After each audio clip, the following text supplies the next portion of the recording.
A quarta dimensão. Capítulo 6. O endereço de Deus. Ao tornarmos-nos cristãos, não somente precisamos educar nossa vida de pensamento através do pensar positivamente, do pensar em termos de milagres e de desenvolver uma orientação ao êxito, mas também precisamos estar conscientes de nossa fonte de poder e capacitação. Em 1958 comecei minha primeira obra de evangelização na pior e mais pobre zona de nossa cidade. Eu não tinha nem o treinamento nem a capacitação para esse tipo de ministério. Em menos de 3 meses meus sermões tinham se acabado e eu não tinha sobre o que pregar. Você pode dizer facilmente que tratando de você, simplesmente sairia e contaria a história da salvação. Mas não se pode falar somente de salvação noite e dia. Para fazer um único sermão eu passava toda semana lendo a Bíblia, do Gênesis ao Apocalipse, consultando uma pilha de comentários bíblicos, mas não conseguia preparar nenhum sermão que valesse o nome.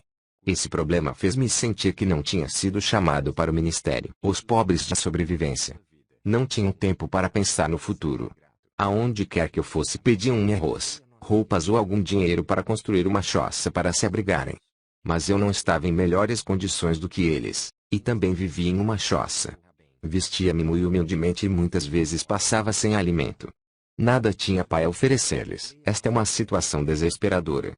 Sabia que Deus tinha todos os recursos imagináveis, mas nessa época ainda não sabia como obter tais recursos. Havia momentos em que parecia estar muito perto do Senhor. Era como se o estivesse tocando. No dia seguinte sentia-me completamente desamparado. Muitas vezes sentia-me muito confuso e perguntava-me se realmente estava vivendo a vida do Espírito. Dizia muitas vezes: "Ó, Senhor, sei que estou em Cristo Jesus." Mas no final de um dia difícil, ao tentar orar, descobria que estava completamente fora de contato com Ele. De modo que eu dizia: "Pai, estou confuso. Estou tantas vezes dentro e fora de tua pessoa, que não sei conservar-te sempre comigo." Foi então que começaram minhas lutas a fim de encontrar a presença permanente de Deus. Os orientais, particularmente, requerem de sua fé religiosa o conhecer a habitação, o endereço do Deus que adoram. A maior parte dos orientais crescem sob a influência da adoração paga, e precisam da localidade, do endereço de seu Deus a fim de ir adorá-lo. Quando eu era pagão e necessitava encontrar meu Deus, ia a um templo dedicado a ele e me ajoelhava perante sua imagem e dirigia-me a ele pessoalmente. No paganismo, a pessoa tem de saber o endereço de seus deuses. Mas ao entrar para o cristianismo, não pude localizar o endereço de nosso Deus. Isso sempre me trazia dificuldades ao coração. Na oração do Pai Nosso sempre dizemos: "Pai nosso que estás no céu." Pensava eu, onde é o céu? Bem, uma vez que a terra é redonda, para os que vivem no lado de cima, o céu está acima deles, mas para os que estão no lado de baixo, o céu deve ficar abaixo deles. Por isso, sempre que se mencionava Pai Nosso que estás no céu eu ficava confuso. "Pai, onde estás?" Perguntava. "Estás aí?" "Aqui." "Onde?" "Pai, por favor, dá-me teu endereço." Portanto, quando os orientais vêm para o cristianismo, tem uma luta real, pois não conseguem encontrar o endereço de Deus. Muitos vinham a mim perguntando: "Pastor Chu, dá-nos pelo menos uma visão geral, ou até mesmo uma imagem de a quem nos dirigir. O Senhor pede que acreditemos em um Deus, mas onde está Ele?" Na primeira parte de meu ministério respondi-lhes: simplesmente falem com o Pai Celestial. Simplesmente falem com o Pai Celestial. Não sei o seu endereço nem localidade. Às vezes ele vem a mim e outras vezes não. Clamava a ele muitas vezes, pois não podia continuar esse tipo de pregação. Precisava ter um endereço definido. De modo que comecei a procurar o endereço de nosso Deus. Em minha imaginação cheguei a Adão e disse: "Senhor Adão, tenho certeza de que é o nosso primeiro pai. Sei que o Senhor tem o endereço. Por favor, dê-me o endereço de nosso Pai Celestial." Então ele me diria com bastante alegria: "Bem, ele mora no Jardim do Éden. Se você for lá encontrará a localidade do Pai." Quando o Senhor caiu da graça, perguntei: "Foi tirado do Jardim do Éden. Qual é o endereço desse jardim?" "Bem, acho que não sei", respondeu Adão. Então, através da imaginação, decidi ir visitar Abraão. Estava desanimado, mas cheguei a Abraão e disse: "Senhor Abraão, o Senhor é o pai da fé, e muitas vezes encontrou-se com Deus. Por favor, diz-me onde é o endereço do Pai." Abraão respondeu: "Bem, sempre que precisei de Deus erigia um altar, sacrificava um animal e esperava por ele. Às vezes ele vinha a mim e às vezes não. Não conheço, pois, seu endereço." Então deixei Abraão e fui a Moisés, dizendo: "Senhor Moisés, certamente que o Senhor conhece o endereço do Pai." O Senhor teve a presença dele continuamente. É claro que o conheço, respondeu Moisés. Ele estava no tabernáculo construído no deserto. De dia ele se encontrava na coluna de nuvem e de noite ele estava na coluna de fogo. Vá lá e encontrará a Deus. É lá que ele mora. Mas, disse eu, quando os israelitas entraram em Canaã, o tabernáculo do deserto desapareceu.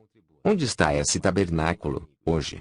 Não sei, respondeu Moisés, novamente desanimado. Cheguei-me ao rei Salomão. Disse, Rei Salomão, o Senhor construiu um templo magnífico com pedras e granito coloridos. Tem o endereço de Deus agora, é claro. Deus habita no maravilhoso templo de Salomão, disse-me ele. Quando uma maldição ou uma doença se espalhava por meu país, o povo orava ao Deus que estava no templo, e Deus os ouvia e respondia às suas orações. Onde está o templo? Perguntei. Bem, sinto muito, retorquiu Salomão. Esse templo foi destruído 600 anos antes de Cristo pelos babilônios. Não temos o endereço desse templo hoje. Então fui a João Batista e disse, Senhor João Batista, certamente o Senhor sabe o endereço de Deus. Sim, respondeu João. Vá ao Cordeiro de Deus que tira o pecado do mundo, Jesus Cristo. Ele é o endereço de Deus. De modo que em minha viagem à procura do endereço de Deus cheguei a Jesus. Certamente que em Jesus encontraria Deus.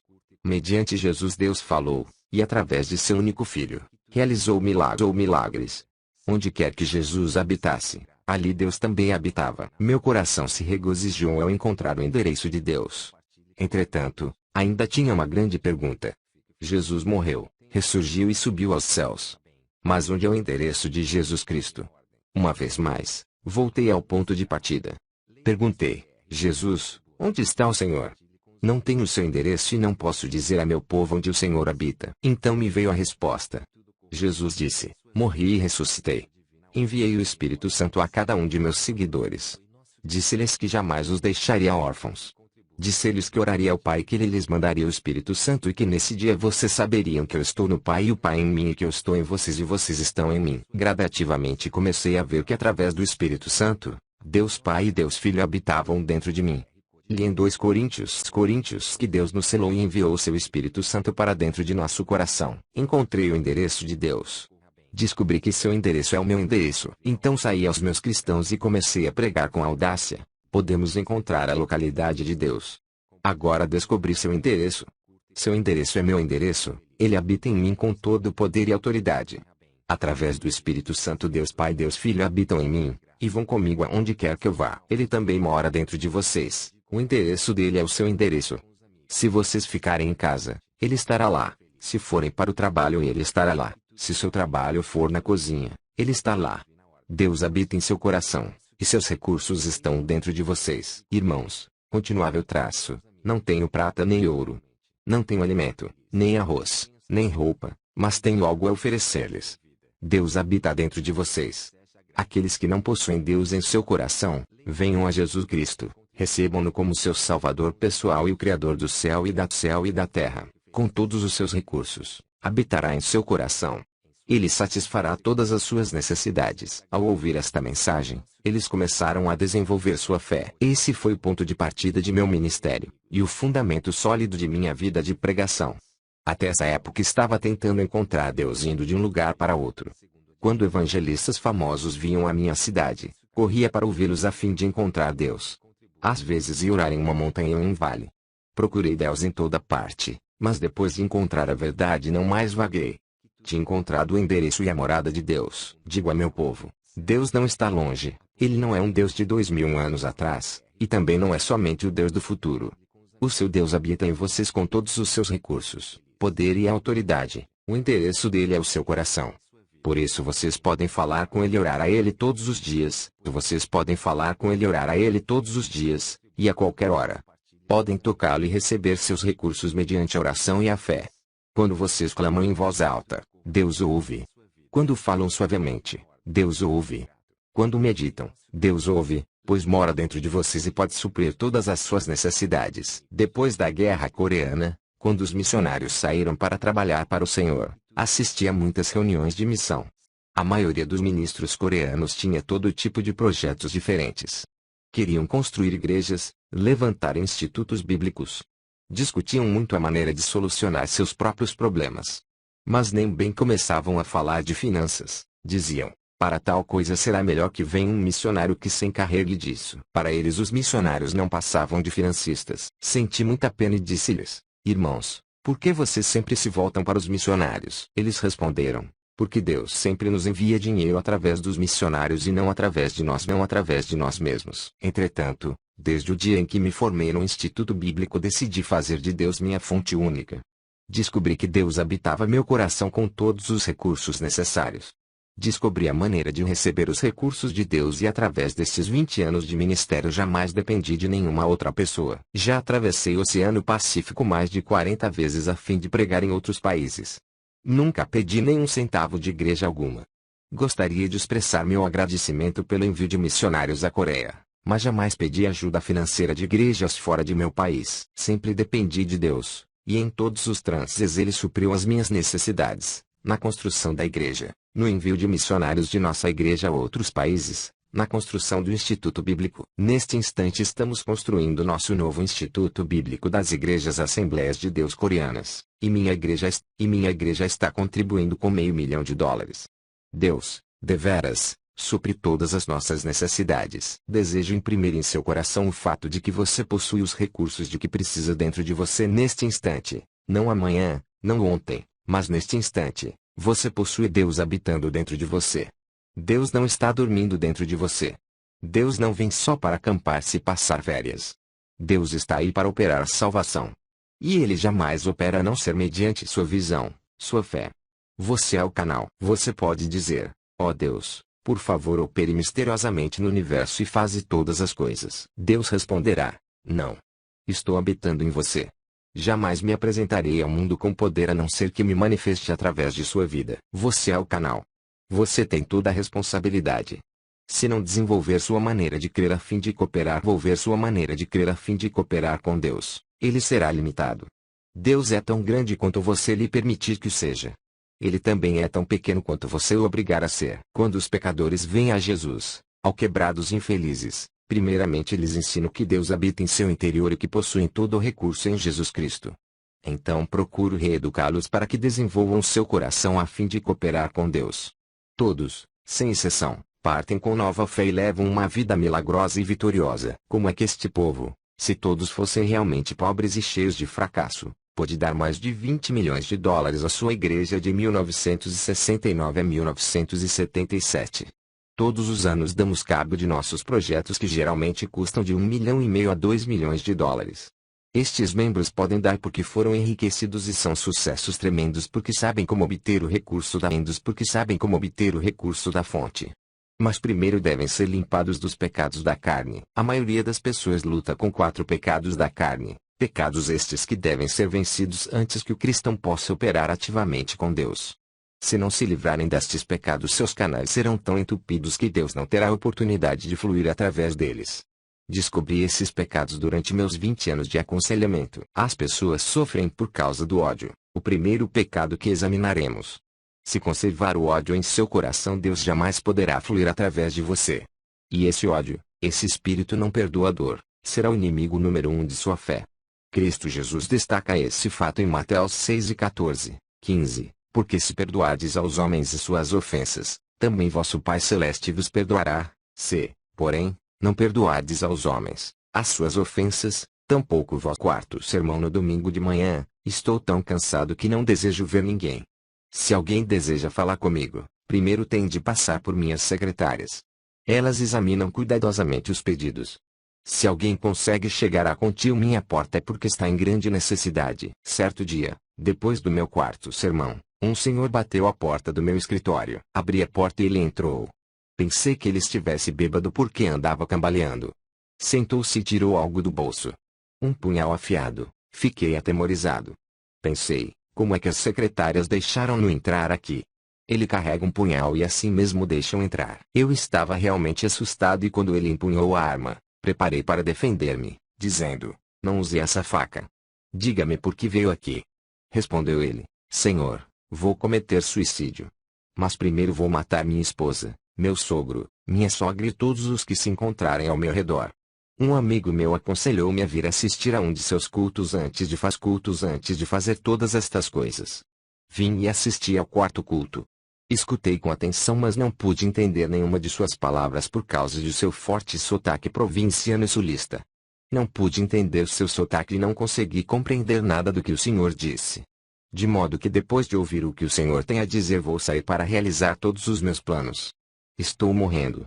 Tenho tuberculose, e tenho excesso de tosse o tempo todo. Estou morrendo. Acalme-se, disse-lhe Traço. Sente-se aqui e conte-me a sua história. Bem, respondeu ele Traço. Durante a última etapa da Guerra do Vietnã eu servi como mecânico e dirigi um bulldozer.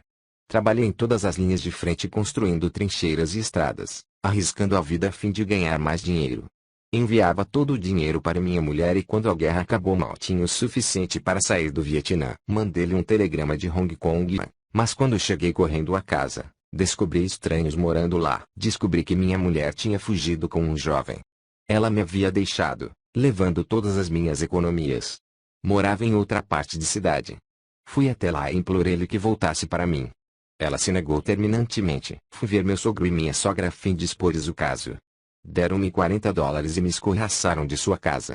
Em menos de uma semana eu tinha um ódio ardente em meu coração, e comecei a vomitar sangue. Agora a tuberculose acaba comigo rapidamente e não tenho esperança alguma. Vou destruí-los, um por um, e então matarei a mim mesmo. Cavalheiro, disse-lhe o Traço, essa não é a maneira de fazer vingança. A melhor maneira de se vingar é encontrar um novo emprego, construir um lar mais lindo e melhor e mostrar a eles do que é capaz. Desta maneira você realmente poderá vingar-se. Mas matá-los e depois matar a si mesmo não lhe trará satisfação alguma. Odeio-os, clamou ele. Enquanto os odiar vai destruir-se, disse eu. O ódio destrói mais a pessoa que odeia do que aos outros. Por que não experimentar Jesus?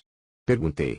Quando Jesus entra em seu coração, todo o poder de Deus vem e habita em você. O poder de Deus fluirá através de você. Deus o tocará, o curará e restaurará a sua vida.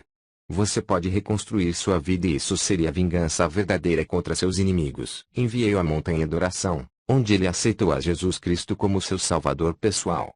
Contudo, ele não podia perdoar de tudo sua esposa. Pedi-lhe, pois, que bendissesse sua esposa. A melhor maneira de perdoar sua esposa é bendizê-la. Abençoe-lhe o espírito, alma, corpo e vida. Ore para que Deus abra as portas dos céus e derrame bênçãos sobre ela. Não posso abençoá-la, exclamou ele. Não a amaldiçoarei, porém não a bendirei. Respondi, se não abençoar, não será curado. Ao abençoar, as bênçãos começam em você, você vai aproveitar mais de suas bênçãos do que ela. Temos um ditado que diz, se desejas sujar o rosto dos outros com barro, terá primeiro de sujar suas mãos. De modo que se amaldiçoar sua mulher, a maldição primeiro tem de sair de sua boca e você será amaldiçoado primeiro. Mas se abençoar sua esposa, a palavra de bênção procederá de seu coração, saindo-lhe pela boca e você será abençoado primeiro. Assim sendo, vá em frente e bendiga-lhe. Ele começou a abençoá-la. A princípio por entre os dentes. Orou, ó Deus, abençoa minha mulher. Abençoa. Dá-lhe a salvação. Ó Deus, dá-lhe a bênção. Ele continuou a ver-lhe e em menos de um mês foi completamente curado da tuberculose e sua vida foi transformada. O poder de Deus começou a emanar dele e sua face brilhava. Ao encontrá-lo, um mês mais tarde, ele exclamou excitadamente, ó, Pastor Chu, regozijo-me no Senhor. Louvo a Deus porque agora realmente aprecio de verdade a minha esposa. Foi por ela ter me deixado que eu encontrei Jesus. Oro por ela todos os dias. Renovei minha licença para dirigir tratores. Tenho um novo emprego, estou construindo um novo lar e espero que minha esposa volte para mim. Este homem louvava ao Senhor. Ele reconstruía sua vida através do poder de Deus que tinha começado a emanar de sua vida. Ele estava curado de espírito e corpo. Se não se livrar de seu ódio não poderá entrar em contato com o Senhor. Quando você sair a pregar o Evangelho deve ajudar as pessoas a compreender isto. Certo dia uma professora veio ver-me. Ela era de uma escola e sofria de artrite. Tinha ido a todos os hospitais mas não tinha sido curada. Impus as mãos sobre ela, orei, repreendi a doença, gritei, fiz tudo o que podia, mas Deus não a tocou. Muitas pessoas tinham sido curadas na igreja, mas a despeito de tudo, ela não era curada. Afinal comecei a desistir. Mas certo dia o Espírito Santo disse, não grite. Ore e repreenda. Não posso fluir através dela porque ela odeia o ex-marido. Eu sabia que ela se tinha divorciado 10 anos antes. Então, enquanto ela estava sentada à minha frente, eu disse, irmã, por favor, Divorcie-se de seu marido. Ela olhou para mim e disse: Pastor, o que o senhor quer dizer com divorciar-me de meu marido? Nós estamos divorciados há mais de 10 anos. Não, não estão, respondi-lhe. Oh, sim, insisti, respondi traço. É claro que estão, legalmente. Mas mentalmente você nunca se divorciou dele. Você o amaldiçoa todas as manhãs. Todos os dias você o amaldiçoa e odeia. Em sua imaginação nunca se divorciou de seu marido. Em sua mente ainda vive com ele, e esse ódio está lhe destruindo e secando-lhe os ossos. Por causa disso sua artrite não tem cura. Médico algum poderá curá-la. Retorquiu ela, mas ele causou-me tanto prejuízo. Quando me casei com ele, ele nunca arrumou um emprego. Esbanjou todo o meu dinheiro. Destruiu minha vida e depois foi viver com outra mulher. Como é que posso amá-lo? Respondi. Amá-lo não é problema seu, mas se não amar, morrerá de artrite. A artrite somente será curada pelo poder de Deus. O poder de Deus jamais cairá do céu como um meteoro a fim de tocá-la e curá-la. Não, continuei. A artrite somente será curada pelo poder de Deus. O poder de Deus jamais cairá do céu como um meteoro a fim de tocá-la e curá-la. Não, continuei. Deus habita dentro de você, e ele vai emanar de seu interior e curá-la. Mas seu ódio impede o fluxo do poder de Deus. Por favor, comece a bendizer seu marido. Bendiga seu inimigo e faça o bem a ele. Então aprenderá a amá-lo e criará um canal pelo qual o Espírito de Deus vai fluir e tocá-la. Ela tinha o mesmo problema do homem que sofria de tuberculose. Chorando, ela disse: Não posso amá-lo. Pastor, por favor, perdoa-me. Não o odiarei, mas não o amarei. Você não pode parar de odiá-lo se não amar, respondi. Veja seu marido através da imaginação. Toque-lhe e diga-lhe que o ama e abençoe-o. Uma vez mais ela relutava. De modo que fiz uma oração por ela. Ela chorava mordendo os dentes. Mas afinal começou a sentir amor por ele orando. Pediu a Deus que o abençoasse, que o salvasse e que lhe desse todas as boas coisas. O poder de Deus começou a fluir através dela e ela foi tocada. Em menos de 3 meses foi libertada de sua artrite. Sim, Deus habita em você. Mas se você não se livrar do ódio, esse aqui inimigo, o poder de Deus não poderá fluir por seu intermédio. Muitas pessoas vivem em temor. É nossa responsabilidade como cristãos ajudar essas pessoas a livrar-se deste medo. O segundo pecado neste grupo de 4. Também já sofri de tuberculose. Sofri de tuberculose porque estava constantemente vivendo sob o temor da tuberculose. Na escola secundária, eu tinha uma aula na qual devia lidar com garrafas de álcool com ossos e intestinos humanos. A simples vista destas garrafas enchia-me de pavor. Certa manhã o professor de biologia falava sobre a tuberculose.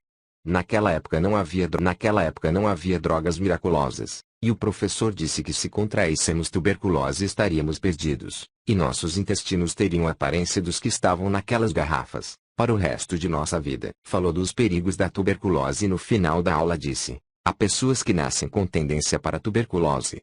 Homens com ombros estreitos e pescoço compridos são mais propensos a contrair tuberculose. Todos os alunos começaram a esticar os pescoços e a medi-los, como se fossem cegonhas. Olhando para meus companheiros, vi que eu tinha o pescoço mais comprido de todos. Imediatamente tive o pressentimento de que contrairia tuberculose. O temor oprimia-me o coração. Quando cheguei a casa, olhei no espelho. Medi o pescoço a tarde toda. O temor invadiu-me e comecei a viver sob o agudo temor da doença. Quando completei 18 anos de idade sofri de tuberculose. O semelhante atrai o semelhante, e o igual produz seu igual. Se a pessoa tiver medo, o diabo tem um canal aberto pelo qual atingi-la. Temor é fé negativa. De modo que como eu tinha medo da tuberculose, contraí tuberculose, e à medida que vomitava sangue, dizia a mim mesmo: sim, é exatamente isto que eu esperava. Eu tinha lido em certo periódico médico da Coreia que muita gente morre por hábito. Pensava comigo mesmo: como é que a gente pode morrer por hábito?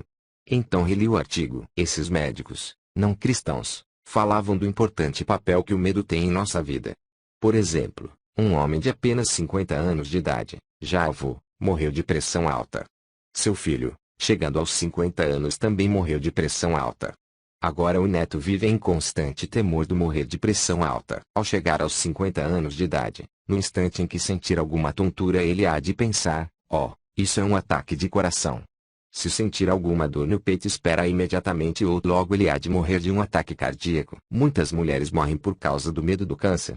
Certa mulher poderia dizer: bem, minha tia morreu de câncer, Minha mãe morreu de câncer, de modo que, com toda certeza, também morrerei de câncer. Quando essa mulher chegar à mesma idade com a qual sua tia e sua mãe faleceram, e sentir qualquer tipo de dor, poderá dizer: "Oh, isto é o câncer. Certamente está chegando o meu tempo traço." Ela há de esperar todos os dias, dizendo a si mesma que vai sofrer de câncer, e repetirá esse pensamento muitas vezes. É dessa maneira que os médicos diziam que as pessoas morriam por hábito. Se a pessoa tiver um temor específico, então o poder da destruição começa a fluir. Em 1969, quando Deus me pediu que renunciasse ao pastorado de minha segunda igreja, eu tinha 10 mil membros batizados com uma assistência regular de 12 mil. Eu vivia feliz. Batizados com uma assistência regular de 12 mil. Eu vivia feliz, sentia-me bem e satisfeito. Tinha uma linda casa, uma esposa maravilhosa, filhos, carro do último modelo e até chofer. Então eu disse: "Deus, vou ficar nesta igreja até que meus cabelos se tornem brancos." Mas certo dia, enquanto orava em meu escritório, o Espírito Santo veio e disse: "Chu, seu tempo aqui terminou. Você deve preparar-se para mudar." "Oh, Senhor," disse eu, "mudar-me?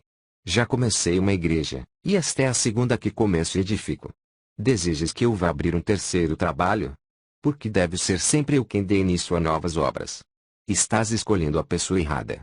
Dizia outro que vá. Assim comecei a discutir com o Senhor. Ninguém, entretanto, deve argumentar com Deus, porque ele sempre tem razão. Finalmente, Deus persuadiu-me, dizendo: "Você deve ir edificar uma igreja com espaço para 10 mil pessoas.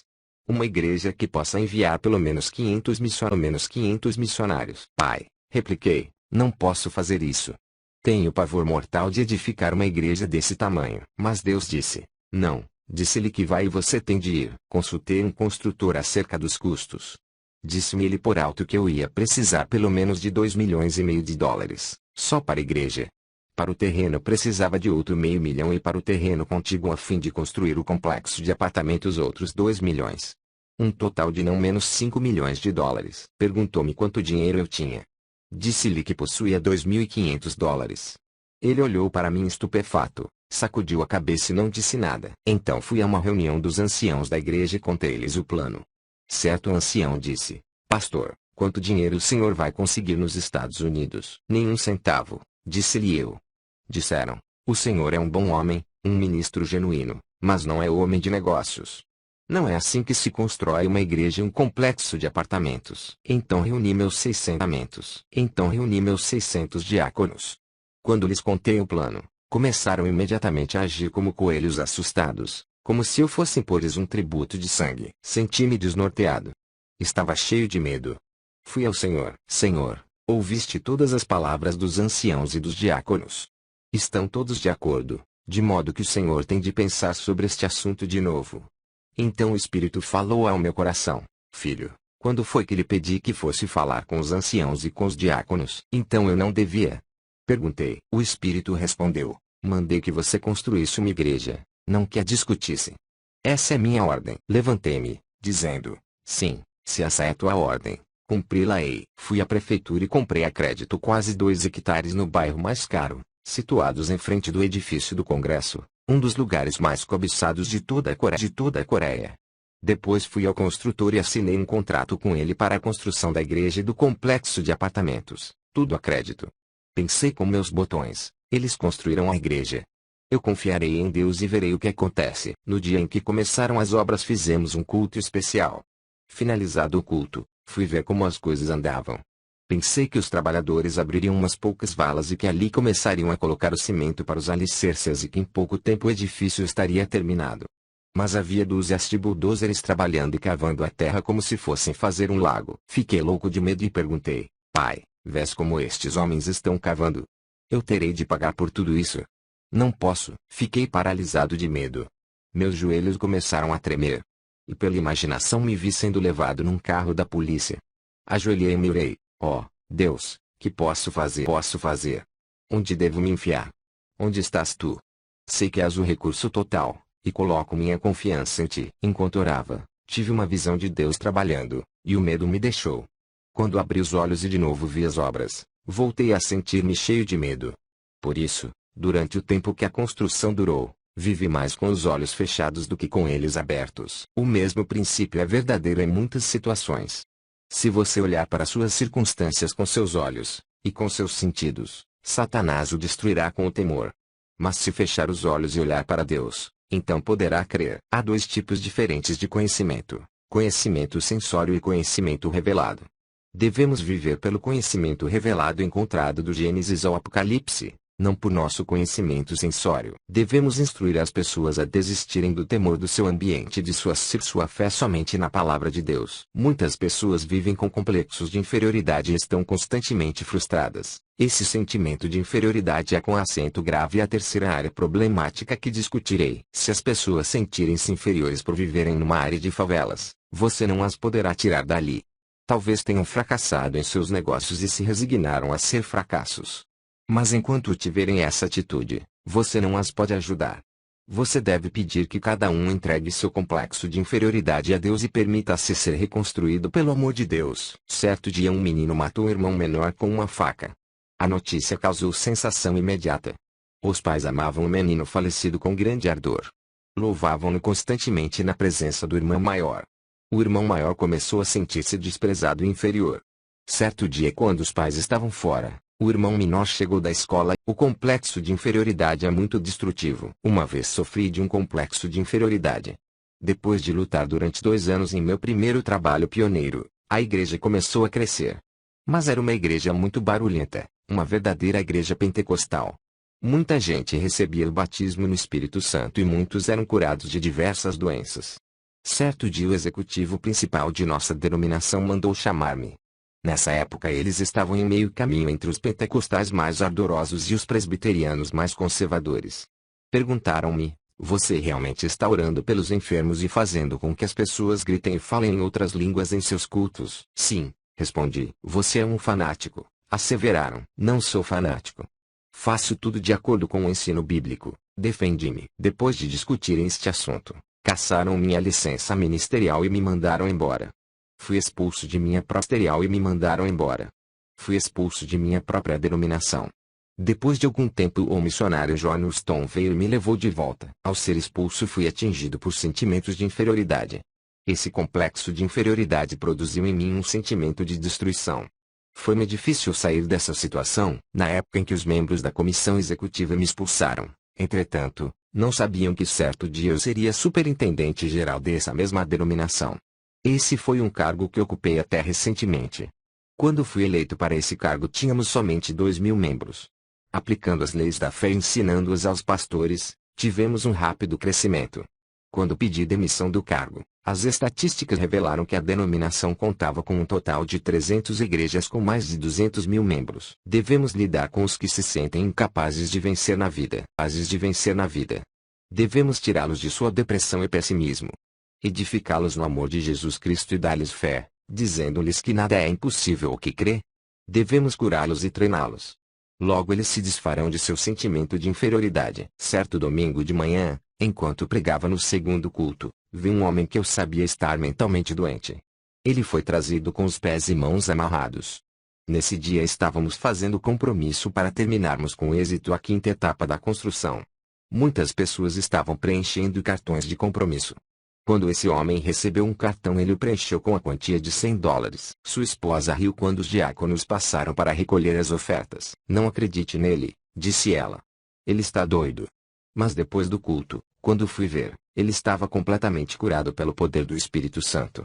Estava de novo plenamente curado pelo poder do Espírito Santo. Estava de novo em perfeito juízo, plenamente consciente do que fazia e dizia. Tinha sofrido de um profundo complexo de inferioridade. Explicou. Eu tinha uma fábrica de fertilizantes, mas fui à falência.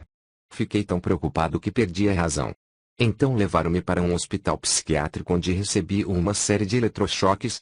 Mas nunca me curaram. Mas enquanto estava sentado ali ouvindo as suas palavras, subitamente saí de meu estado mental e tive consciência da realidade. Perdi meus amigos, meu prestígio e meu crédito. Tenho uma montanha de dívidas. Não posso fazer nada. Não sou ninguém. Você é alguma coisa, disse-lhe eu. Você não é inferior.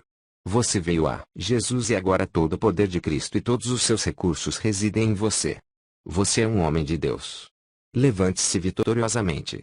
Você tem dentro de si todo o poder e todos os recursos de Deus, à espera de serem liberados. Que tipo de trabalho posso fazer? Perguntou-me. Não sei, respondi mas continue a ler a Bíblia e a orar. Certo dia ele voltou cheio de entusiasmo. Pastor, li o versículo da Bíblia que diz sermos o sal e a luz do mundo. Que lhe pareceu entrar no negócio de vender sal a varejo. Se você acredita nisso, vá em frente, disse-lhe eu. Faça-o. Ele se foi e começou a vender sal em pequena escala. Pagou seus dízimos. Pagou a promessa que tinha feito e regozijava-se muito no Senhor. Deus começou a abençoá-lo e seu negócio de vender sal prosperou muito. Com o passar do tempo ele construiu um grande armazém à beira do rio, onde colocou um capital de $50.000 em sal. Mas certa noite de verão choveu torrencialmente e pela manhã quando me levantei a área toda estava inundada. O armazém dele estava inundado. Fiquei apreensivo. Nessa tarde, depois de parar a chuva, corri à casa dele. Outros artigos e materiais podem ser recuperados depois de uma inundação, mas o sal é muito amigo da água. Ao entrar no seu armazém vi que todo o sal tinha desaparecido.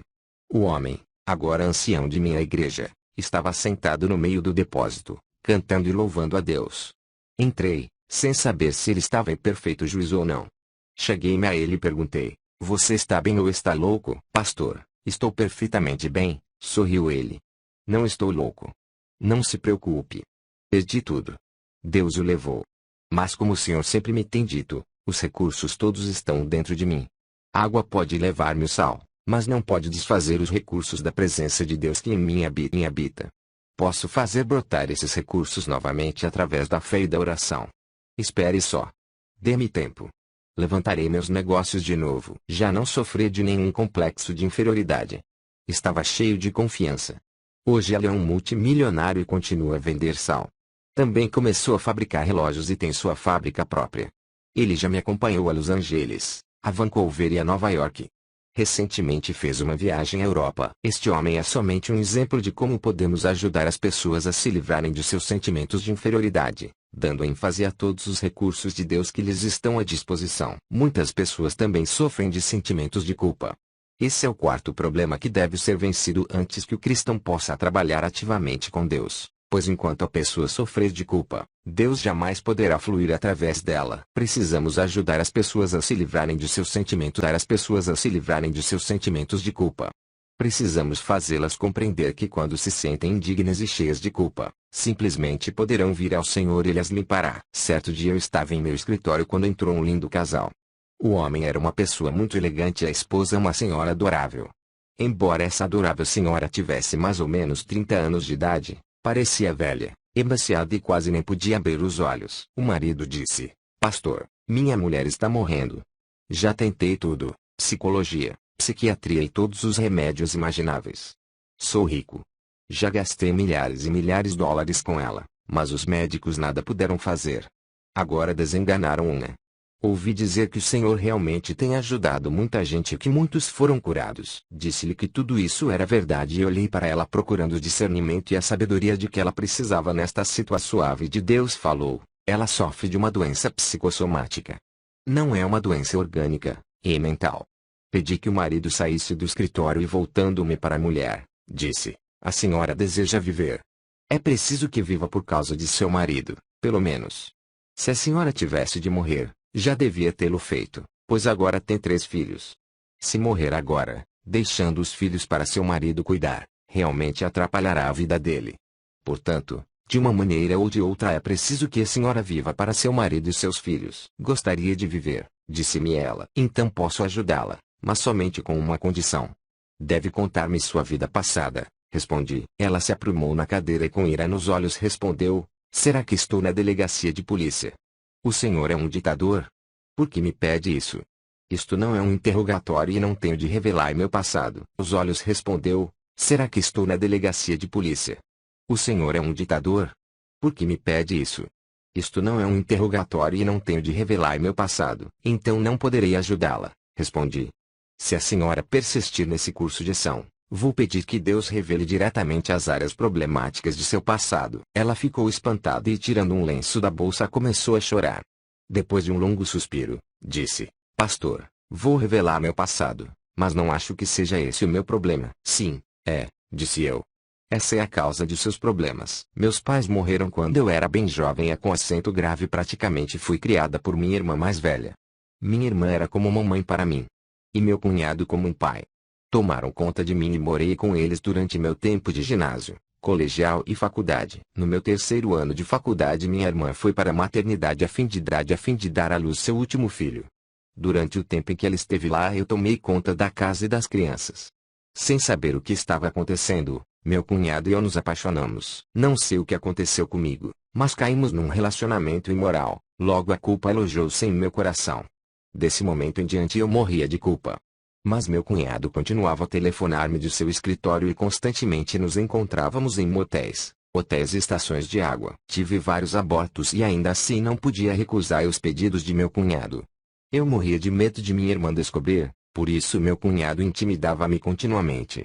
Eu estava sendo destruída aos poucos. Ao formar-me, decidi que me casaria com o primeiro homem que me propus esse casamento. Encontrei um emprego e o jovem que agora é meu marido pediu-me que me casasse com ele. Nada perguntou do meu passado. Aceitei porque assim me afastaria de meu cunhado. Casei-me com ele. Temos um bom lar, dinheiro, tudo. Mas desde o dia que caí com meu cunhado, tenho sofrido destes fortes sentimentos de culpa. Sempre que tenho relações com meu marido sinto-me como se fosse uma prostituta. Não tenho o direito de receber o seu amor. Por dentro choro amargamente. Meus filhos são como anjos. Gostam de me abraçar, dizendo, mamãe. E odeio a mim mesma. Sei que sou uma prostituta. Não sou digna de receber este tipo de amor de meus filhos. Não gosto de ver meu rosto no espelho e é por isso que me visto de maneira tão desleixada. Perdi o apetite e não sinto nenhuma felicidade ou alegria no coração. A senhora deve perdoar-se a si mesma, disse-lhe. Tenho boas novas para a senhora. Jesus Cristo veio e morreu na cruz pela senhora e pelos seus pecados. Nem mesmo Jesus pode perdoar os meus pecados, clamou ela, chorando. Meus pecados são e morreu na cruz pela senhora e pelos seus pecados. Nem mesmo Jesus pode perdoar os meus pecados, clamou ela, chorando. Meus pecados são grandes e profundos demais para serem perdoados. Fiz de tudo. Todo mundo pode ser perdoado, menos eu. Enganei minha irmã e não posso confessar-lhe o que fiz. Isso prejudicaria sua vida toda. Indaguei silentemente. Senhor, como posso ajudá-la agora? Tens de ajudar-me. Então ouvi um suave cisso em meu coração e subitamente ocorreu-me uma ideia. Irmã, feche os olhos, pedi-lhe, fazendo o mesmo. Vamos até um lago lindo e silencioso. Agora estamos assentados à margem do lago. Há muito cascalho ao nosso redor. Tenho na mão uma pedrinha de cascalho. Por favor, apanhe uma pedra grande. Joguemos o cascalho e a pedra dentro do lago. Vou jogar primeiro. Segura a pedrinha e joga no lago. Ouviu o barulho da água.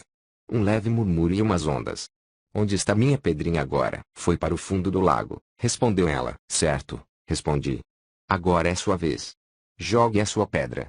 Sim, a senhora pode jogá-la. Muito bem. Qual foi o barulho dela? Foi grande e formou grandes ondas, respondeu ela. Mas onde está sua pedra? Perguntei. No fundo do lago, respondeu ela. Bem, parece que ambas as pedras foram para o fundo do lago quando as jogamos. A única diferença foi o com acento grave ruído e as ondas. A minha fez um barulhinho e a sua produziu um grande ruído. A minha produziu pequenas ondas, a sua produziu ondas enormes. As pessoas vão para o inferno com pecados pequenos e grandes, pois estão sem Jesus Cristo. E qual é a diferença? O ruído e a sua influência na sociedade. Todo mundo precisa do perdão de Jesus Cristo. O sangue de Jesus cura todos os pecados, grandes ou pequenos. Isto tocou-lhe a alma e ela despertou para ver-se dizer que Deus pode perdoar os meus pecados. É claro, respondi. Ela afundou-se na cadeira chorando e estremecendo-se. Tentei encorajá-la, mas ela continuou a chorar. Então coloquei a mão sobre sua cabeça e levei-a a fazer a oração do pecador. Depois da oração, quando ela levantou o rosto vi seus olhos brilhando como estrelas. De sua face começou a irradiar glória. Ela levantou-se, exclamando, Pastor, estou salva. Todos os meus fardos foram desfeitos. Comecei a cantar e ela a dançar. Até este momento ela nunca tinha dançado de alegria perante o Senhor, mas neste dia ela pulava e dançava fazendo tanto barulho que o marido escutou e correu para ver o que se passava em meu escritório. Ao vê-lo, ela correu para ele e abraçou-o com força. Ela nunca tinha feito isto antes e seu marido estava assombrado. Perguntou, o que o Senhor fez com ela? Deus realizou um milagre, respondi alegremente. E voltando milagre, respondi alegremente. E voltando-me para a esposa, disse: deve entregar todo o seu coração ao Senhor. Ele fez grandes coisas por você. Em breve ela tinha livrado totalmente o seu sentimento de culpa. O poder de Deus emanou de seu interior e ela foi curada por completo. Esse casal agora é membro de minha igreja e sempre que olho para o rosto dessa senhora, não posso deixar de pensar no amor de Jesus Cristo. Agora ela não tem doença alguma. Foi completamente curada. Ao soltar seu sentimento de culpa, o poder de Deus pôde fluir. Irmãos e irmãs em Cristo, neste instante vocês têm todo o poder de Deus dentro de vocês. Podem recorrer a esse poder para seus gastos, suas roupas, seus livros, sua saúde, seu negócio, tudo. Quando saírem